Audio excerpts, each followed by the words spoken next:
Selamat malam. Selamat datang di channel Windah Basudar. Yo, amen. Kembali lagi bersama di acara spektakuler yang dimiliki oleh GKJW Waru, yaitu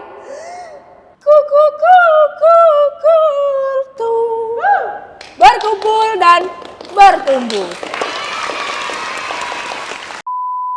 Di episode sebelumnya masih bersama saya, Raifa Kristalenta Rosyananda yang akrab dengan panggilan Ray. Tapi pada episode sebelumnya saya mengakui kalau saya itu masih malu-malu. Tapi di episode kali ini, di episode yang baru ini, saya berkumpul dan juga bertumbuh tentunya dengan karakter baru, dengan vibes yang baru, dan dengan pertanyaan baru, dan tentunya dengan narasumber yang baru. Karena saya hanya memperantarakan sebuah pertanyaan saja, dan untuk jawabannya nanti akan dispesifikasikan langsung oleh Fikar kita, Fikar GKJW Waru. Mungkin bisa diperkenalkan, silahkan. Oke, thank you Riri cantik. Ya, halo guys, perkenalkan namaku Gabriela Dewanti Alfitama. Di sini aku Fikar di Jemaat Waru. Panggilan akrabnya bisa dipanggil sayang mungkin ya. Oh. Bahaya tambah. Bahaya banget. Bahaya banget, bahaya kok. Oke, ya biasa dipanggil Gaby gitu. Tapi untuk panggilan akrab di rumah biasanya dipanggilnya Ella gitu, Re. Iya, tapi orang-orang di sini akrabnya manggil aku Gaby. Iya. Tapi tahu nggak sih Mbak? Dulu pas Mbak Gaby jadi Fikar, itu rame di Waru. Kenapa tuh? Soalnya, Fikarnya cewek, cantik, wah. Banyak yang penasaran dong. Dan ternyata kita langsung debut langsung di KPPM GKJW Waru di YouTube-nya tentunya dengan menjadi narasumber kita. Luar biasa. Ya, tanpa berlama-lama lagi, kita langsung saja masuk ke pertanyaan yang pertama. Sudah siap Mbak Gaby? Oke, siap. Siap. Oke, pertanyaan yang pertama.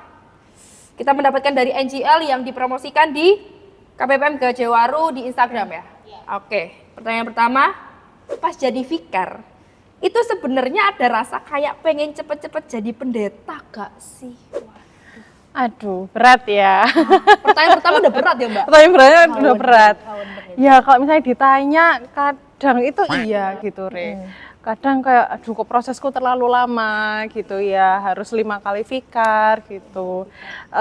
Tapi di waktu yang lama ini, itu perasaan apa ya, istilahnya kayak aku pengen jadi pendeta itu cuma di awal-awal.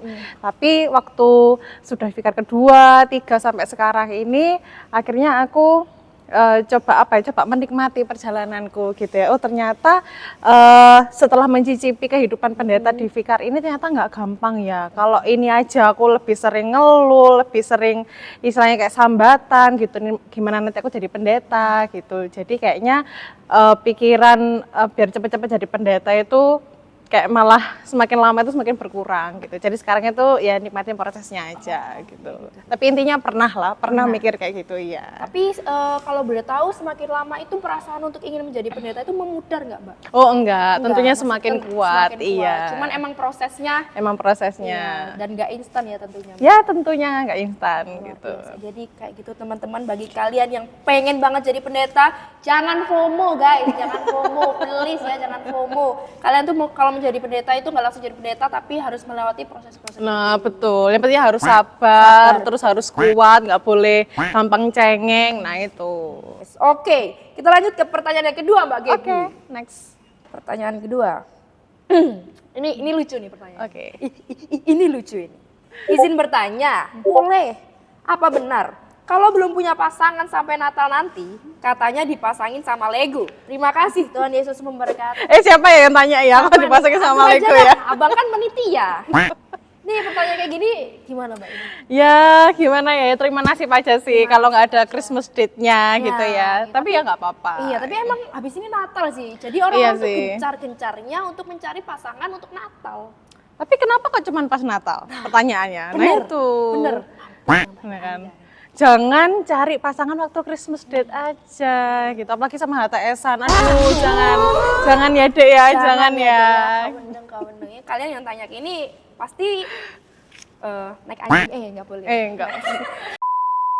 Tapi sebenarnya kalau misalkan kita mau Natal itu ya Mbak, Iya. kita itu nggak harus ada pasangan nggak sih? Iya. Jadi kita itu kalau mau Natal ya udah kita siapkan hati kita untuk bertemu dengan Tuhan. Betul. Ya, tapi kalau misalkan mau bawa pasangan juga itu poin plusnya juga. Oke. Yang penting jangan pasangannya orang. Nah, Jangan. betul, Oke. betul sekali. Kita lanjut ke pertanyaan yang ketiga. Pertanyaannya, gimana caranya bangun komunitas yang sama-sama bertumbuh secara iman dan gak jadi Kristen yang suam-suam kuku terus? Oke. Komunitas yang bertumbuh gitu ya. Secara iman. Secara iman. Yang pastinya itu kadang kita tuh gini ya, kadang kita tuh suka idealis gitu Ri, menurutku. Kita itu terjebak sama ini baik dan ini enggak. Terus kita itu suka membanding-bandingkan, alah kamu tuh kayak gini, kayak masih mending kamu kayak gitu kan. Malah justru sebenarnya itu kalau mau membangun iman itu sendiri itu sebenarnya dari ngobrol biasa menurutku, nggak harus melalui apa ya kayak pertemuan-pertemuan di ibadah, mungkin sharing gitu kayak secara formal gitu. Malah sebenarnya kalau misalnya kita ngobrol sehari-hari pun melewati apa ya lewat cangkruan, lewat nongki, sebenarnya kita itu bisa juga sedang membangun iman, komunitas iman yang bertumbuh begitu. Nah masalahnya kadang kita itu terlalu idealis, kayak harus ini dan harus itu, benar yang kayak gini, benar menurut itu gitu.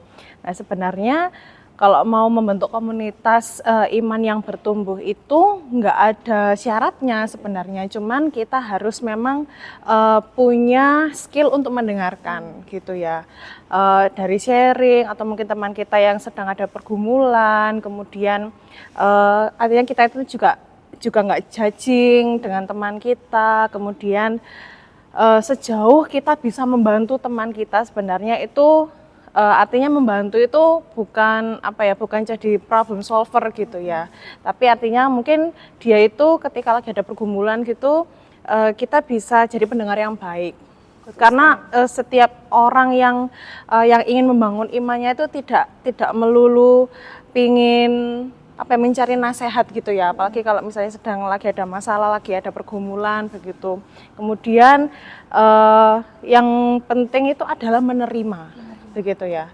Jadi kita itu tidak mencap misalnya Rere ini areke kayak so asik ngono, aku malih wegalah ambek Rere gitu ya, misalnya kayak gitu. Akhirnya kita membatasi diri gitu.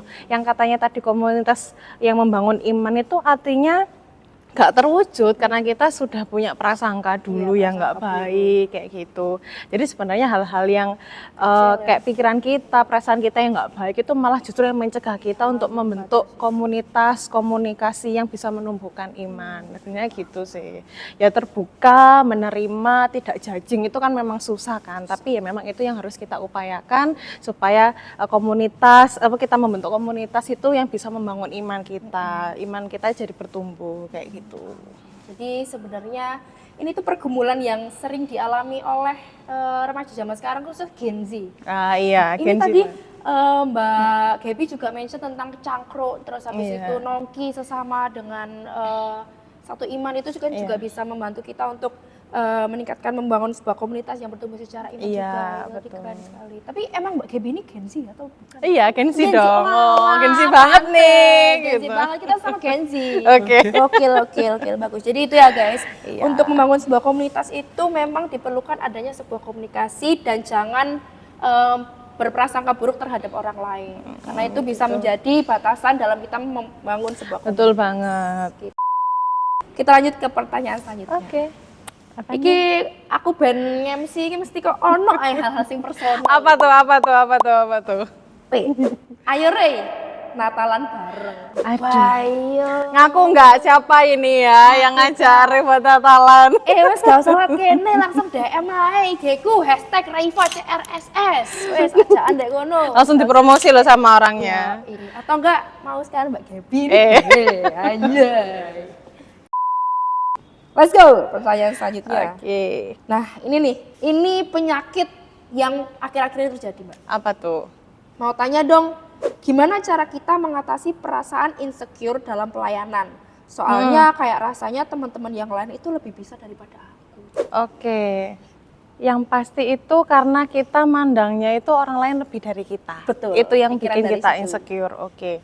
Menurutku ketika kita melihat orang lain itu lebih baik dari kita, lebih mampu dari kita itu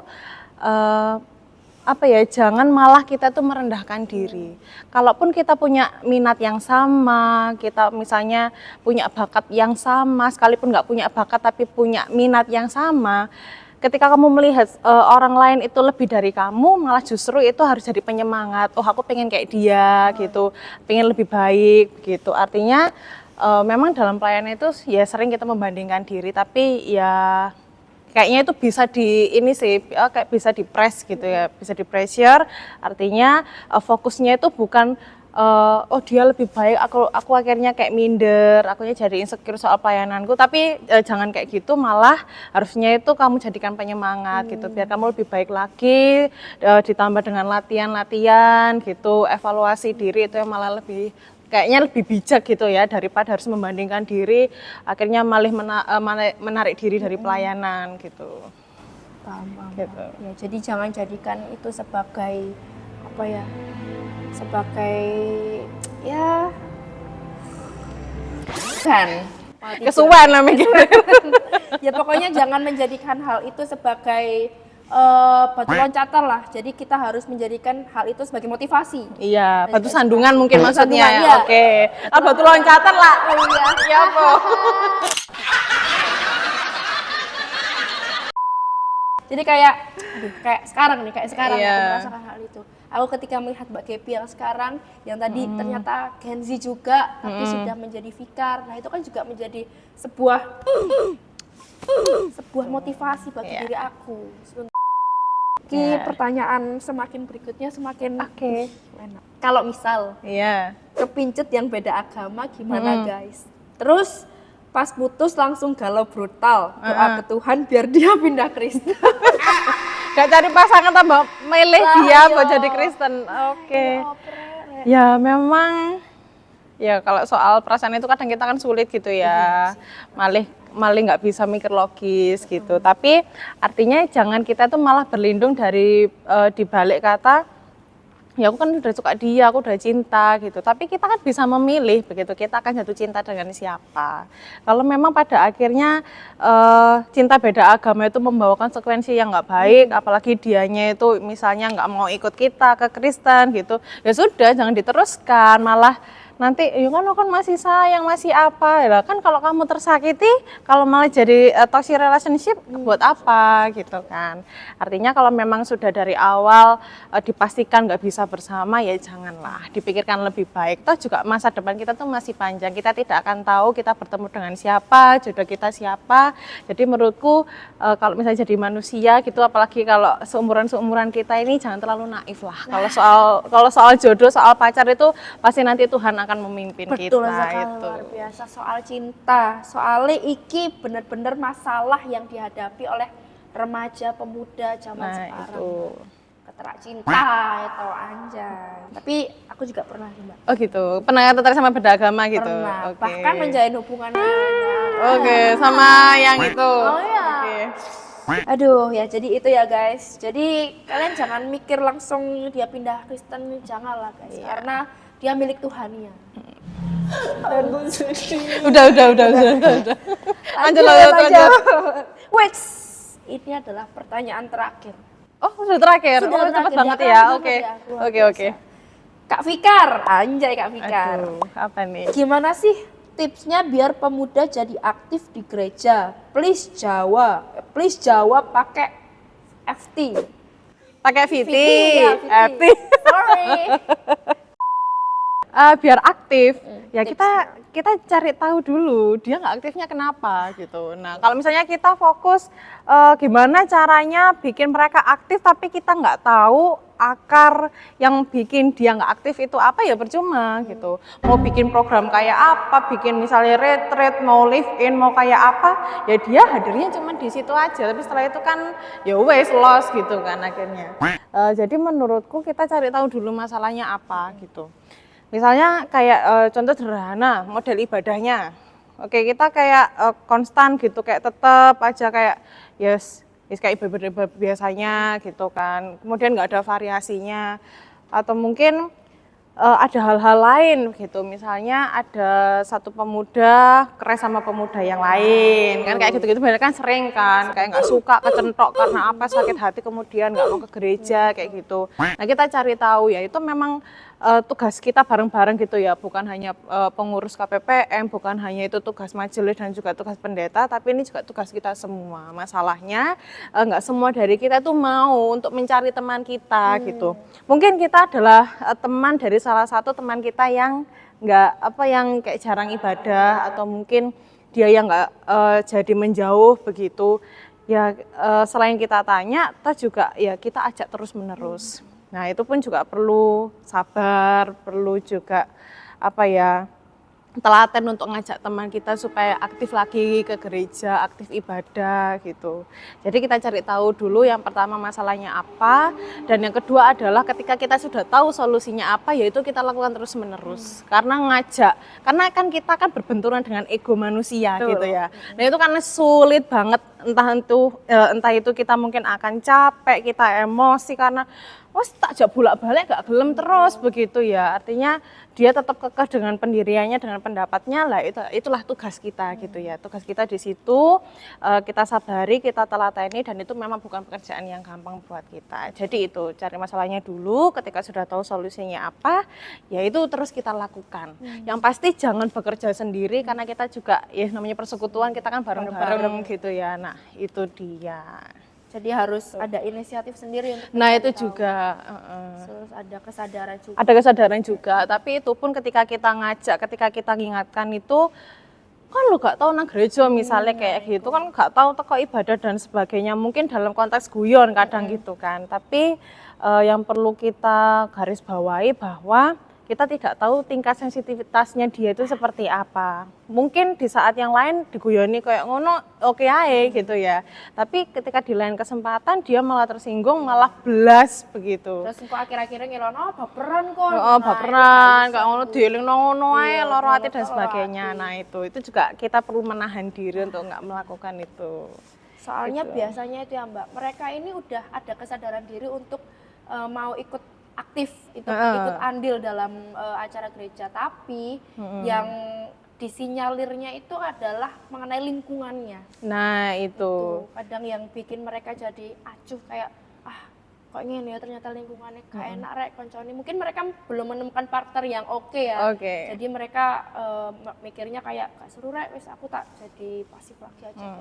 Tapi ini mungkin bisa jadi pelajaran buat kita. Yang nggak kita tahu adalah mungkin lingkup pelayanan itu baik buat kita.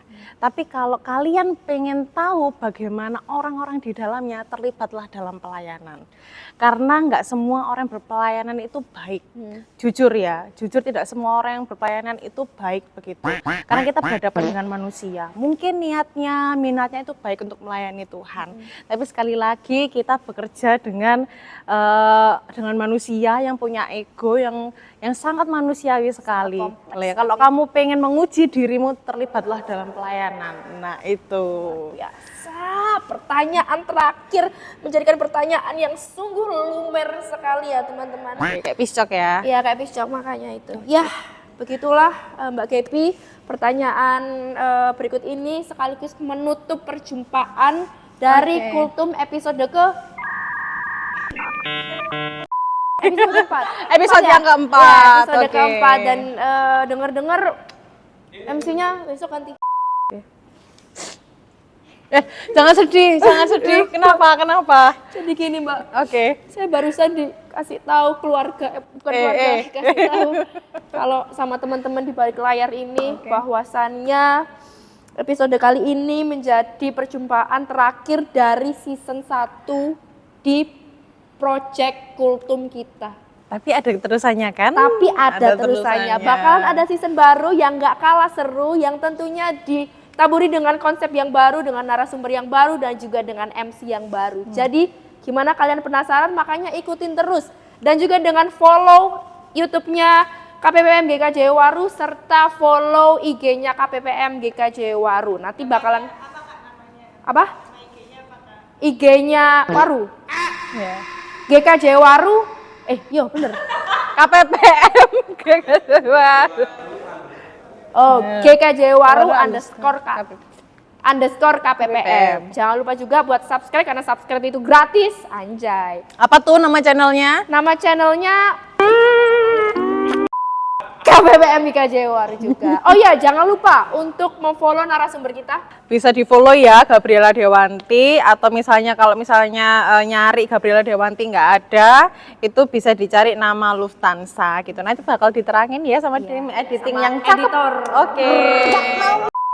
Saya ucapkan terima kasih banyak kepada Mbak Gaby sebagai narasumber di Kultum ini. Oke. Semoga Mbak Gaby selalu sehat, dilancarkan semua segala urusannya, bisa segera menjadi pendeta, semoga bisa menjabat jodoh. Amin. Oke, amin. Thank you juga Reva udah menonton acara YouTube kita gitu ya, dan pastinya teman-teman tetap semangat terus berpelayanan gitu. Reva juga lancar kuliahnya, masa depannya dijamin oleh Tuhan, dan kita semua diberkati oleh Tuhan. Dan Yesus juga memberkati.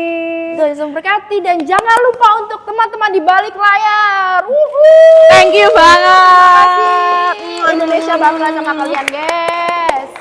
Ya, dan ditutup dengan pantun. Jalan-jalan ke Manado. Cakep. Dadah. Gak nyambung.